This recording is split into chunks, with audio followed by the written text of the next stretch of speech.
All right, today we are diving into a law of power so subtle, so insidious. You could be caught in its web right now and not have a clue. This is Law 31, Control the Options. I want you to think about that for a second. That last big decision you made, where you weighed option A against option B. Did you ever stop and ask yourself, wait a minute, who decided that A and B were the only options to begin with?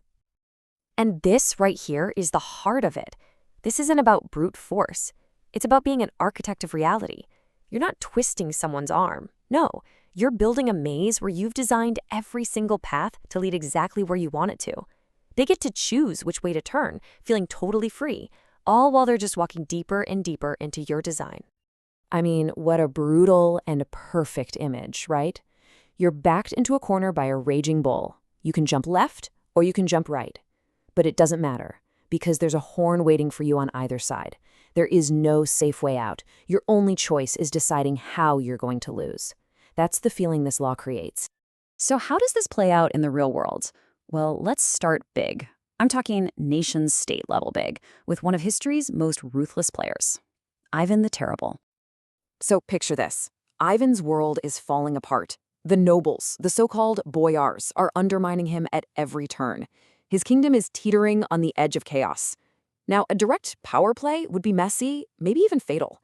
So instead of forcing them into submission, he does something absolutely wild. He just leaves. He packs up and abandons Moscow, creating this terrifying power vacuum. And just like that, he started controlling the options without having to say a single word.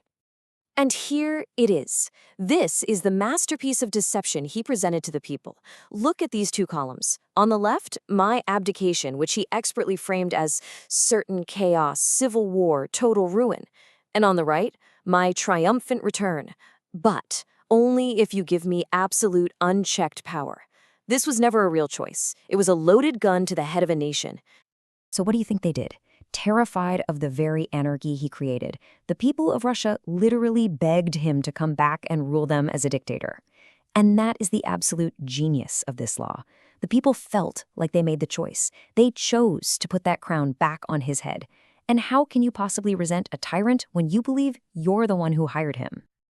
But hey, this law isn't just for czars and generals. It works just as lethally in the complicated dance of social and romantic power. And for this, we have to look at the incredible 17th century courtesan Ninon de l'Enclos. Okay, so Ninon was a true strategist. She hated the game where the man with the most money basically owned her.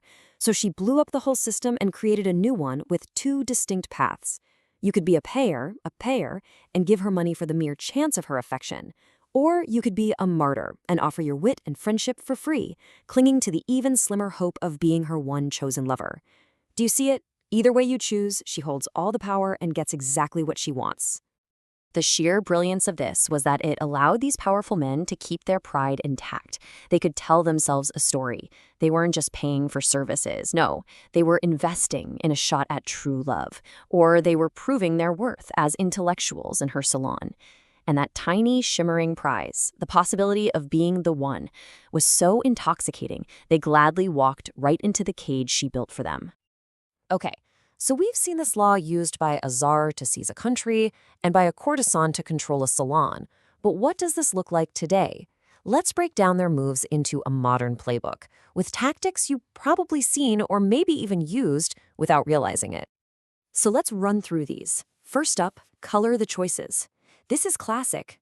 You offer 3 options, but you paint 2 of them as so terrible that your preferred choice looks like the only sane one. Think of a manager presenting their project alongside 2 obviously flawed alternatives. Then you've got force the resistor, perfect for that stubborn person in your life. You passionately argue for the exact opposite of what you want. Knowing their need to defy you will push them right into your arms. Then there's alter the playing field. This is a Rockefeller-level move. He didn't forbid his rivals from using the railways, he just bought the railways. Their options disappeared without him ever having to say no. And of course, the horns of a dilemma. Trial lawyers are masters of this. Have you stopped cheating on your taxes? Yes or no? Either answer makes you look bad. You have a choice, but you have no good options.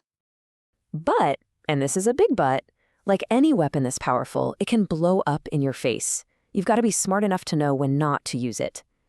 See, here's the hidden danger. When you're always forcing your opponent down a pre-planned path, you never actually learn how they think. You never get to see their real strategy. The legendary banker James Rothschild understood this perfectly. He'd often let his competitors run wild, giving them total freedom because it let him sit back and watch their natural tendencies. He'd gather priceless intelligence and then, later, plan a much more devastating attack. Sometimes the smartest move is to just let them show you their hand.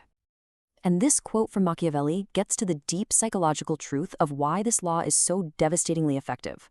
When we believe we are the cause of our own problems, we're way less likely to fight back. We accept our fate. After all, we chose it.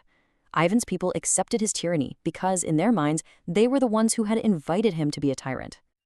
So we'll leave you with this thought. The feeling of having a choice is one of the most powerful and comforting feelings a human can have. But true power isn't found in choosing from the options someone puts in front of you. Real power lies in being the person who creates those options in the first place. So the next time you're handed a menu, don't just look at the food. Take a second and ask yourself, who wrote this menu?